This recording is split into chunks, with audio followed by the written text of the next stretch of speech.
Welcome to Living Outside the Matrix, the show where we explode the many modern myths of today and where we examine important issues that have a bearing on our lifestyle choices that are either misrepresented perhaps or completely ignored in the mainstream media. Hi there, I'm your host, Nigel Howitt, and on the show today we're going to discuss the broad concept of education. So joining me to do this is a friend and fellow educator, Mark Neale. Mark, thank you so much for taking the time to join us today, and a very warm welcome to the show. Thank you. So it's a pleasure. Great stuff. Mark, perhaps you could introduce yourself to the listeners and give us a little bit of your background and how you got interested in the whole topic of education. There's nothing straightforward in that. I think I'm a huge irony. I really failed in my initial run at education. I didn't fit. A lot of ill health and sort of squashed into the comprehensive system back in the 60s and 70s. Yes, it was a long time ago, but decided to self-educate when I was about 30 and then sort of stumbled into it really. And for the sake of transparency, I come from a faith background. And I realized that I was finding myself in opposition some of the time to what was happening to my children in the school. As well-meaning as the people were and as good as the schools were, we ended up starting to homeschool. And the journey began there. And so over the last 20 years, my wife Sandra and I, we've ended up now as consultants to smaller private schools.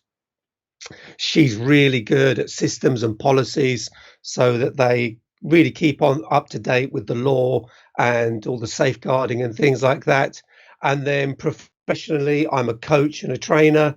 I'm a minister, but I advise in schools or with homeschoolers as well, people who want to take responsibility for themselves. And so we can come alongside and, help people find out what's best for them and for their children. And I have to say, I'm a real fan of homeschooling. I think it's great. Yes, I homeschool as well, so I'm with you on that one.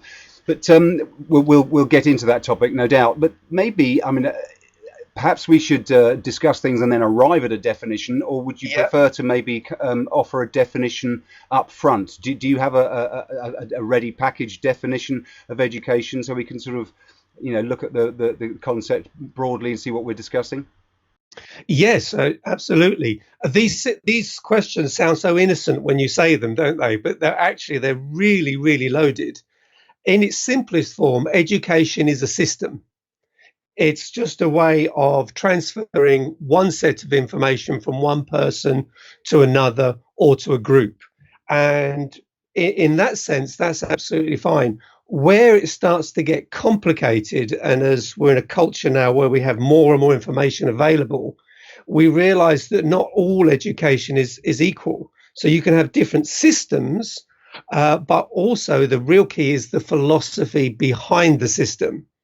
So we might say within the United Kingdom, we really believe in education, but so did Hitler.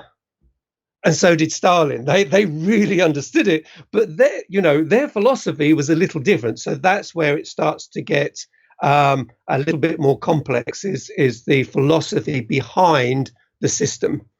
Agreed. Yes. I maybe would add to that and say that I totally agree that the philosophy, the purpose, if you like, of the subject matter that is being passed on. I would maybe add to that and say that education is a process of acquiring knowledge, which is again another broad concept that needs to be broken up. But it's a process of acquiring knowledge or information in order to live, in order to have a successful life on Earth, in order to be able to function in our social groups, and everything that entails with a job and achieving one's happiness and one's goals. And that, with the UK government, the education minister, that's what they've put out is actually those three areas. It's economy. If you have a population that's not educated, there's going to be no money. Then it's culture, and that's where very often people start to clash. It's a way of translating culture from one generation to the next. And then it's exactly what you said, allowing people to live effective, helpful lives that, they find fulfilling and that benefit others, that, they're not living in a destructive or hurtful way. Absolutely. So how do we do this process of education or self-learning? I suppose we'll stick to the word education. How do we really do that? I mean, there are a number of ideas that spring to mind to me, such as copying others. You observe and you learn. You might be curious and you might sort of play around with something, take it apart or whatever. Or read a book. There's a number of different ways. Do you have some ideas on that? Yes, I think one of the things I've seen as I've travelled round is sometimes people get the idea and they understand that they want something more for their children, or they don't want certain things being put into their children's lives. But where they can fall short is that you have to be highly intentional, and it goes back to what you said earlier, is you've got to know why. It's not enough just to say, I don't want my child to be bullied, or I don't want my child to learn that. It's got to be more positive than that. And so it's okay, well, in 13 years' time, where do you want your child to be? Where do you want them to end up? What gift do you want to give them? And I think if people can start with that, then that starts to answer the next questions. And again, it is those three areas. It's economics, it's culture, and then it's just living in a fulfilled and whole way. And if we look around the world where we see a lot of poverty, we see breakdown in society, one of the main causes is education. What you put into children or don't put into them at those early ages, that will just grow out across a culture. Okay, so I'm getting then that purpose is important, isn't it? To actually identify why are we doing this? What are we trying to achieve? And I mean, I'm sure many people would agree that within the mainstream, the general perception of education is, well, go to school, go to college or university, preferably, it's always bigged up. Go to university, you get a better job, although that's questionable. So there's the idea of don't worry too much about it, just go to school. And of course, parents enjoy the free childcare that schooling is, and it enables them to participate in the economy and so forth. So there are a number of reasons, there are a number of advantages for the mainstream in the schooling system. But my point being that it's never really questioned, is it? That purpose is never really identified or thought about. You just go over there and attend. So I mean that's loaded with implications as well, isn't it? In the idea that if you just go there and attend, you'll somehow absorb this education thing by osmosis. It's almost got a cult-like quality. There's a brainwashing there, and I don't want to point the finger and say that there are some dark, shadowy figures somewhere who are trying to brainwash people. I think it's more a case of people not taking responsibility for their own lives. But if we look at the history, the education of the masses really kicked in, I don't know, 150, 200 years ago. And it was actually by the church. That's where the original Sunday schools came from. And it was an effort to combat poverty. So the children would be taken for a couple of hours on a Sunday and given a basic education. And so they learned to read and they learned to write. And then that started to fuel many of the socialist movements and the things that rose up where people started to say, well, I'm not happy with this. You've got this mass of people who are living in pretty well poverty, a modest middle class, and then this tiny elite. And so it started the shift that we enjoy today, where there is, I know we complain, but as a country goes, we do have more of a commonwealth. Our definition of poverty is very different to if you went to, say, some African states within the UK.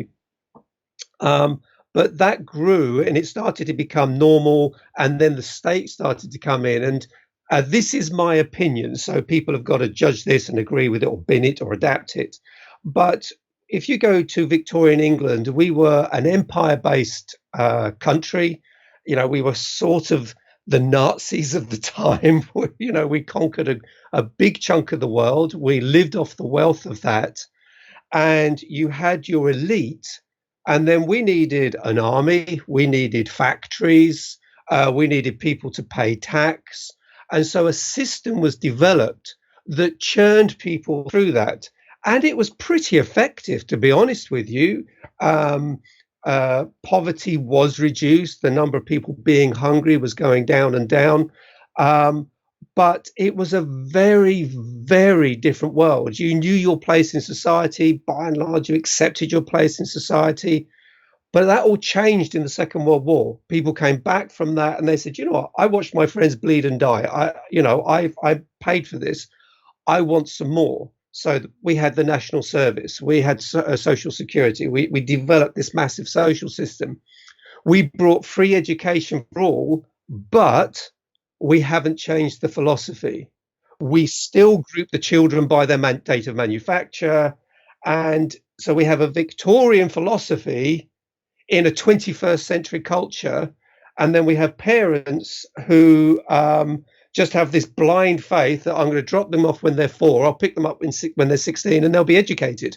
And they don't actually know what educated means.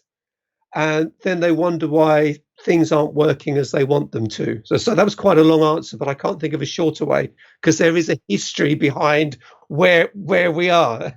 Absolutely, and I suppose the idea of the Prussian model of education is relevant there, isn't it? Because as you spoke about this early creation, if you like, of the educational system.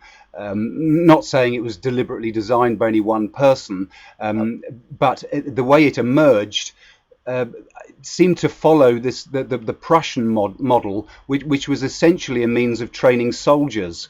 And as you mentioned, the sort of the batch production idea, where we take a load of children of a certain age and they are graduates of a certain year. It's very, very akin to a sort of an industrial model of sort of churning out and originally soldiers. It was designed to produce soldiers, as you say, for the need for soldiers, and this really doesn't serve too well the modern context at all. I mean, the model hasn't really been updated. We still have the typical model classroom where everybody shuts up and listens to one person. It just needs a huge amount of revising, doesn't it? And I think this is totally what you were saying there. So let's move that on then to how we actually do it. How do we achieve education? As I was mentioning earlier, a couple of ideas. There's trial and error and mimicking people. What do you think are the nuts and bolts of the process of learning, of education? I think, going back to what we said earlier, you've got to be very clear about what's the outcome that you want. You've got to know where you want to get before you start. And I think this has a lot to do with my personality. If you go through my playlists, I'm really eclectic. Okay, so it goes from AC/DC to Vivaldi, and I'm one of taking the best of all of it. But the foundations for me is every child is unique in some way, shape, or form. So actually, their education is going to have to be adjusted to them. And so with it, the people we work with, the curriculum we work with, is we base what the children do on their ability.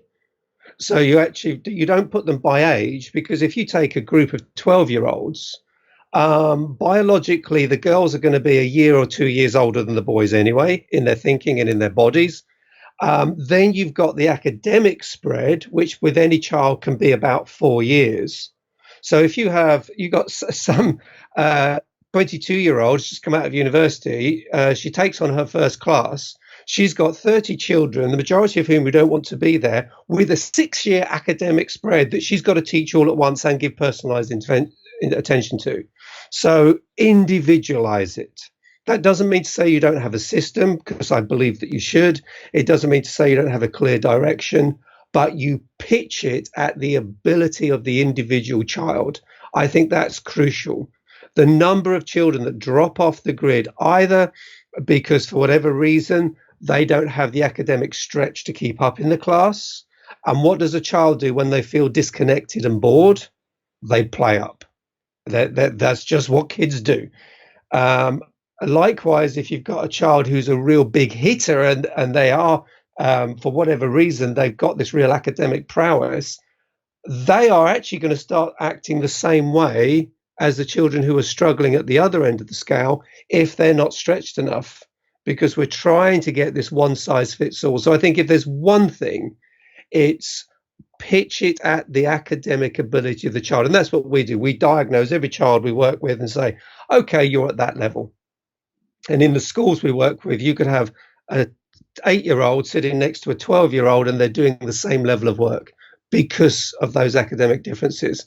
And then you don't get all the fallout. Yeah, I mean, the one thing that springs to mind is that old show back from the 70s, The Little House on the Prairie, or similar scenarios where it was like a village school, and all the kids went there and they all kind of mucked in. I mean, I'm not saying that that's ideal, but the point being that there are different ages, aren't there? There's the ability for older children with greater skills to share them with younger people and to help other people, and there's the ability for the younger children to look up to role models who know more than them. It doesn't quite address your issue of the personalised education, and I think that's a great thing.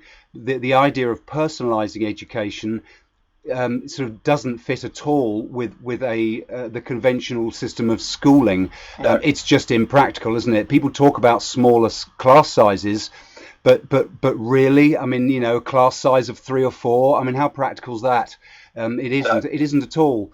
And these things do support the concept of a home-based education, where things are diversified out, really, where the education of all children is placed more into the hands of the loving guardians, hopefully and ideally, who are more familiar again with the needs, as you said. If it's to be need led or ability led, you need to know the level of ability, don't you? And obviously parents and guardians are well placed to know what their children and the young people are actually able to do.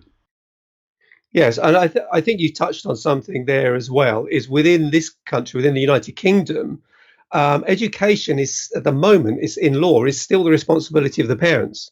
Now, there are forces in government who are fighting to take that away from us. There's a big consultation going through, I think it's this week, which I've answered. And this is, there's no doubt in my mind, whilst maybe the senior ministers believe that, we're not trying to take homeschooling away, when you read the language and you look at the moves, they are trying to take that away.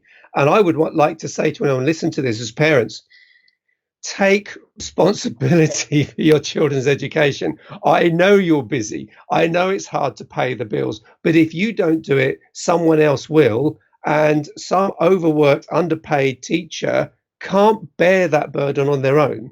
And if we would take that back, even if we're sending our children into the system, but as families really took an interest, really understood what was going on and stopped taking the easy path. You know, your children will say they can't when they can. They say they don't want to when they should be doing it. If just the parents would step up a level here, just that would actually have a transformational impact across the whole country on the education. I'm maybe a little bit off course there, but that's something I see again and again, is parents they don't want it. And so then government steps in, and you cannot educate a mass with the system we have right now, not to a level that everyone's going to be happy with. No, I agree. I mean, just to add one point in there, I am also a big fan of this diversified education into the home, where I believe it's most effective and most appropriate. But there are many people, conversations I've had, where people simply at the moment don't have that option. If you have 2 working adults in the family, how on earth are you going to look after the children during those working hours? I mean, that's the most obvious barrier. And I know some people who would like to home educate, and they have that barrier. So we have a challenge associated with where we are and where we want to get to, and how do we transition to that? Because even if intellectually we can appreciate that that's a more desirable model, some people unfortunately are locked in a lifestyle set of choices where two working adults are required to pay those bills, which is another dimension to the problem, isn't it? It is, but I think on that one, I would go back to my previous comments. Is if as a community we just stepped up the input and the interest that we had, it would have you see, government will do what we let them get away with. They're just people who wake up in the morning, and some of them come to work and try and do their best, and some of them come and try and do their best just for themselves. But they need our votes. So, and I can honestly tell you, I've run classrooms, I've led schools, I consult in schools, and let me tell you, the number one problem in most schools is not the students. There's a joke. Most teachers will have heard this, and you just go, "Oh, poor kid's got PPS. There's not much we can do for that student," and it's pathetic parenting syndrome. It's just where the parents just, they are the problem so much of the time. And it's like, look, we're grown-ups. Could you start acting like it? My daughter-in-law's a teacher, and she's got a thing going on at the moment where a parent has set up a hate campaign on Facebook against a 9-year-old. And so this is, but you see, that's a part of the fallout of bad education. Yes. So you end up with a sort of a self-reinforcing negative situation potentially, don't you? You do. It just spirals like this. Yeah. I mean, this is interesting because I'm a keen advocate of demonstration as being a key ingredient, if you like, in trying to help my children learn, and indeed any young people that I come into contact to learn, to try and demonstrate. And I think one of the most important things to demonstrate is a thirst for knowledge, a desire to understand. And you could extend that and say every aspect of a parent's behaviour is implicitly demonstrated to the children. So it really, I mean, any parent that is serious about their children's education almost has to watch their own back. I mean, you have to take control of your own behaviour. Once you realise that you're effectively demonstrating a way of living, for want of calling it something else, to one's children or young people in our charge. So that's quite a tricky one. And when you mention that Facebook incident, what exactly are we demonstrating? And this is perhaps an important question that parents must be encouraged to ask. You've hit on, this is a real big issue here, because we have this idea that education runs over here in a vacuum. And the reality is our children never become what we say, they become what we are. The majority of communication is not verbal. They are absorbing, they're like sponges, and they're absorbing our attitude, they're absorbing our moods, they're absorbing our actions, and then they may pay attention to some of our words. That's the hard reality. And it's exactly the same in the classroom. And so part of what's happened is we're trying to have an education that's separated from morality, it's separated from values, and that is a complete impossibility. I told them, well, it doesn't matter what you told them, they will do what you are. That's the reality. And then the children will also, in the school, will also reflect that as well. So they're just picking up all this information that's coming to them. They don't have this protective filter where they only get what's in the book. No, and similarly, they don't only get what you tell them, as you say. They actions speak 100 times louder than words.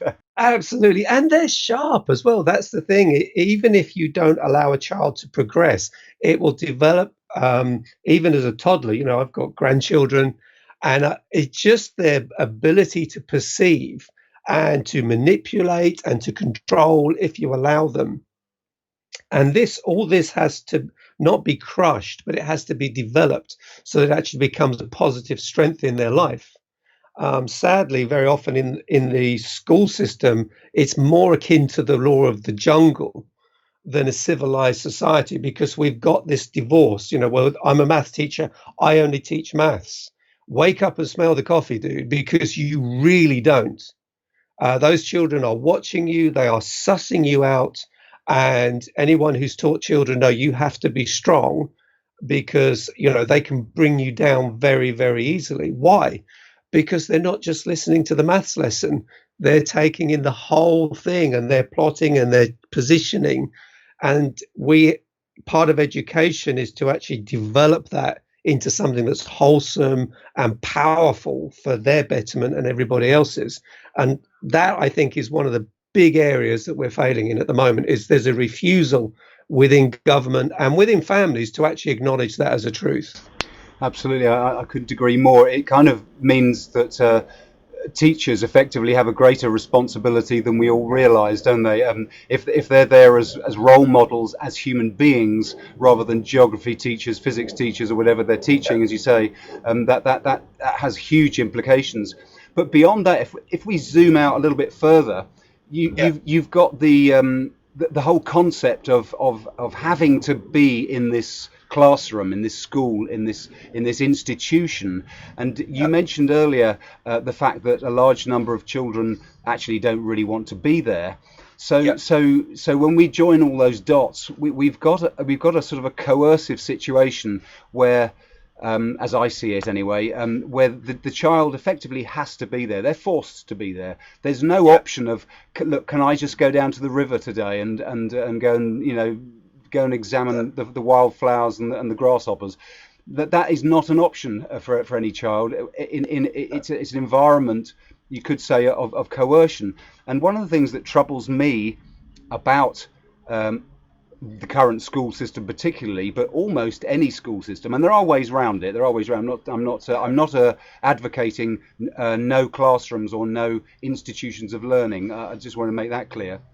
But the general institution of education as it stands, it demonstrates coercion. So if you have to be there, and you have to go there between 9 and 10, and then a bell goes, and then you have to go there between 11 and 12, or whatever it is, it's systemically demonstrating a sort of a powerlessness, a lack of choice, a being organized by other, which to my mind seems to undermine a lot of the fundamental goals of education. Because if alluding back to my complementary definition to yours, if we're to learn how to live an effective life, then we must be able to make decisions for ourselves. I mean, that's just, it's obvious. It shouldn't need to be said.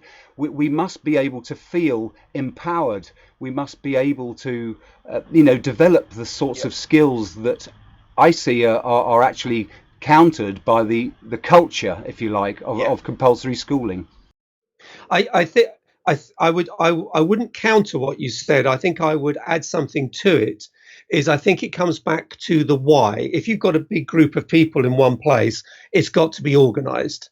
The thing is what we have now is a mindset of I have to go to school. Now, if I went over to Ghana or Nigeria or Kenya, I could probably go into one of the villages and find a child who's desperate for education. If I brought them and then put them into one of our schools, they would actually view the situation very differently. They would see the whole thing as highly empowering. But what we are failing to do is communicate that to our children. And that very often comes across that it's not energized. It's not, well, guys, hey, the next lesson's up, time to move on. It can have, you watch the children's body language on the way to school. I mean, it's like they're going to the gallows. It's, you can just see it in how they handle themselves. And again, this comes into the area of philosophy. It's something wider for us as a culture. But without that, it is exactly what you say. And then they become institutionalized, and then they get their significance from bucking against the institution. Very often, the person who's the worst behaved, who cares the least about their learning, becomes the most significant within that environment. If the home has one set of values that are different to the school, the child then has to make a decision, because if I want to be good over here, it's different to being good over there. And very quickly, the school will win, because the child is more afraid of the peers than they are the parents. And these are, each one of these is massive in its own right. But at the moment in this nation, we actually have the power to do something about it if we want to. I think the thing that scares me the most is the lack of engagement and want to from the parents.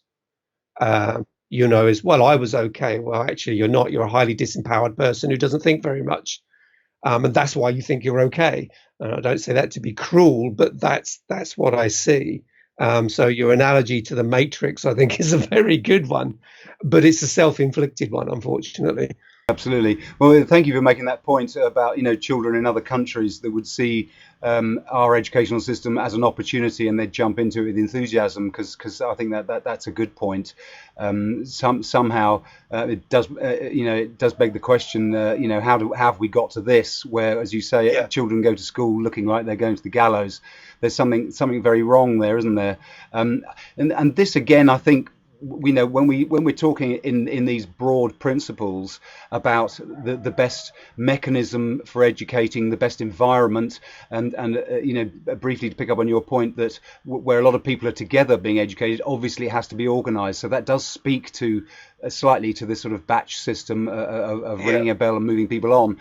But then again, zooming out, if it's better for things to be personalized, if it's better for us to try and avoid a situation where children feel coerced, where they cling to that thing about, I don't want to go in today, I'd rather go and go for a swim or do something else.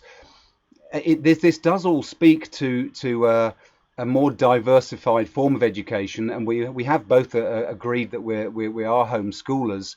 So it rather points to the home environment as trumping the institution of school where it can be, where appropriate, shall we say, in a context that would support that. Because obviously there'd be children in other contexts, if you have no parents, for example, or if you're a single parent family, there's always going to be a need for the schools. So I wouldn't advocate binning schools. But at the same time, I suspect you're similar in that we both would probably advocate a home-based learning education environment. Would you agree? I would. In the majority of cases, some people would say no, they prefer the schools that I led were very small, maybe 60 students tops. So some people would prefer that for different reasons. Me, probably because I'm a bit of I don't think I'm lazy, but I love freedom. And I just think when my sons were growing up, I can remember I was traveling a lot, and I would ring ahead and it would be, okay, lads, if you get your schoolwork done by Wednesday, Thursday and Friday when Daddy's back, we're off. And so we would go, I'd take them to Alton Towers for a couple of days during term time. I just loved the freedom. When I was principal of a school, I can remember one day we got some fairly heavy snow. So I rang all the parents and said, it's a snow day. It's too dangerous to come in. That was a lie. And then declared that we were having a snow day at the school. So everybody managed to get in, and we spent a few hours building snowmen, throwing snowballs, having a great time. Now, that is greatly frowned upon by the system, but I thought it was brilliant. The children just had this, and we lose the power of a positive experience. They had a memory associated with the school that was brilliant. And I wanted them to know that they are free. I wanted them to know that they can make choices. And we've lost the art of having fun, I think. I really think that. And I'd like to just to interject this here as well. Something I've learned is that when people have to use an exception to prove a point, it means their argument is lost. So, for example, the paper that the government are working on at the moment, one of the questions that they asked, I thought this was amazing. I can't remember the exact wording, but it was along the lines of, should we be approaching homeschool children to ask them if they're happy being homeschooled? You've got to realize children barely have a frontal cortex. If you gave them a load of money, they're going to spend it all on sweets. That's why we educate them. Their brain is still growing. They're still carving the neural pathways. And if we don't educate them, that all stops. And so you've just got kind of a friendly Labrador or a Rottweiler, but they lose all that humanity. And so this is where I see how political this is, because my comment on that actually was, well, before you invest all this money in policing homeschools, we've got a 20% illiteracy rate in the schools. Let's stop all the children, ask them how many of them feel that they want to go to school. And the majority of them don't. And so it's that they have to be educated. That is not an option. I don't care if you don't feel like it, you are going to get it. But we can inject, even now, so much more variety, life and fun. And I know I'm getting on my soapbox here, but if my children were in state school and I wanted to take them on holiday and save a bunch of money and the school wants to fine me, fine away. Who on God's green earth do you think you are to tell me I cannot take my children on holiday? Last time I looked, you are a public servant. I'm a member of the public. You work for me. And this is where I get angry, is the parents. We could change this in a heartbeat, but we're just asleep. It's like, no, if your child is going to have their education ruined by 2 weeks on holiday, send them to a different school. Seriously, you can find out what they were doing. You can go to Smith's and buy the books and give them a few evenings' work to catch up if need be. But honestly, if you think, and what they're doing is they're punishing the majority when there are people keeping their kids out of school who really need to come under the justice of this country. But we have this bizarre thing here where we'll punish the majority, and the minority that we're upset about, they don't care because they still won't do what you say. So sorry, I'm getting a bit soapboxy there, but I really want parents, will you wake up and step up? This is serious stuff.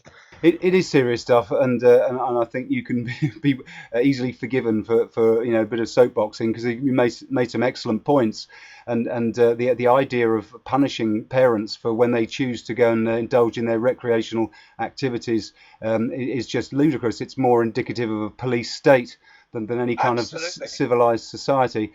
So these things really need to be addressed and questioned, particularly by hopefully thinking parents. And this is one of the themes of the show and my website, is to try and encourage people to think things through and look at what's happening and decide, is this good? Is this bad? Do we want this? As well as looking at deeper implications. But maybe I can just lastly, I'm aware of time here, Mark, and maybe we could split this into two parts and carry on with another conversation. But to if you like to for the last issue, for part one, the issue of is education active or passive? Is it something you can do to somebody? Because you mentioned something earlier that triggered this thought in my mind, and I just wanted to bounce it around. I mean, to my thinking, similar to yours, my education really started to happen when I got in the driver's seat of my mind and decided that I wanted to know and began exploring topics, and there's one little syllabus over there and another little topic there, and then you put that one down and you get interested in something else. And I've spent the last 25 years of my life deliberately and proactively trying to acquire knowledge. And so that leads me to conclude through my experience that education is an active process that really requires facilitating. It requires obviously the right circumstances and context, and it requires support. But it makes me question whether you can ever educate someone, as in do something to them? Can you get someone, sit them down at a desk or anywhere, and actively sort of shove information into them? And I wonder about that. I suspect you can't. I just wonder what your thoughts were on that. I think that's a brilliant thought and a brilliant question. I would say that you have to draw a line between conditioning and education. Those are two different things. We can train animals to do all kinds of tricks, but we don't educate them. They are conditioned. Education, if we take it the fullness of it properly, it is an empowering to think deeply and think critically. And you cannot enforce that on people. When I work with clients one-on-one as a coach, I have to ascertain, is this person going to work at this, or are they hoping if they give me some money, I'll give them a fix? And education, because it is a form of education, and without the children's buy-in to some degree or another, you will not educate them. You just won't. That's a great insight. That is, that conditioning versus education and the line between them, and it to me it suggests that the difference is the power of thought. So if I'm being shown things, if someone's behaving at me, if you like, it's the process of cognitive identification of things, of thinking, the mental process of conceptualizing and it's a proactive process that, as you said, has to be done by the child. It has to be volitionally done by the child. They've got to want to do that. And I suspect, I mean, I'm thinking on my feet, but I suspect that it's the action of thinking, which of course is discouraged by the modern schooling system. The action of thinking is what turns the observation of stuff and behavior and information into knowledge, and therefore into education, as opposed to conditioning. Because obviously if we just switch off our cognitive faculty and just watch, copy and do, I think that's, as you say, that's probably the conditioning. You will influence people's the way they make decisions. That's how advertising works. But there's nothing creative or powerful. Whereas if you can get a child excited enough just to learn things to start with off by heart, so they learn their times table, once it gets embedded in the subconscious, if they're trained to think, the subconscious will then start to actually process this. And what happens is if you present one new concept, if the child has actually got embedded knowledge, what happens is the subconscious then starts to synergize this new knowledge with what is already learned. And then that mixes with values, vision, philosophy. And that's when the real genius that is within, I believe within every single human being in some shape or form, that's when you start to see it come to the front. And to me, there's no greater excitement or joy in life when you actually start seeing that happen, whether the person's 8 or 80. I just think it's an amazing thing. Wonderful. I totally agree. It is a beautiful thing. Well, look, that's marvelous, Mark. But let's draw a line under the conversation here and pick it right up, because there's a number of more points I'd like to bat over to you. Perhaps we could pick that up for next week's show. Did you want to just mention anything about where people might be able to contact you, or any other closing statement or something just for this week, or are you happy to let that roll over? If people do want to get in touch with me, if you just go to my website, markneale.tv, and Neale is Neale. And there's a contact form on there. If you want to reach out, I'd be happy to hear from you. Wonderful. Great stuff. Well, to all you listeners, thank you so much for joining us here and for listening to the show today. I hope you've all got some inspiration and some ideas from this discussion on education. As mentioned, we will take it further. And as usual, please feel free to visit the website lawfulrebel.com for more topics that can help us think outside the box, to help us inspire us to question things and explode some of these modern myths, as I mentioned earlier. But thank you all for listening, and I do hope you'll join me again for another episode of Living Outside the Matrix. Be the change you want to see. Be the change you want to see. Be the change you want to see. Be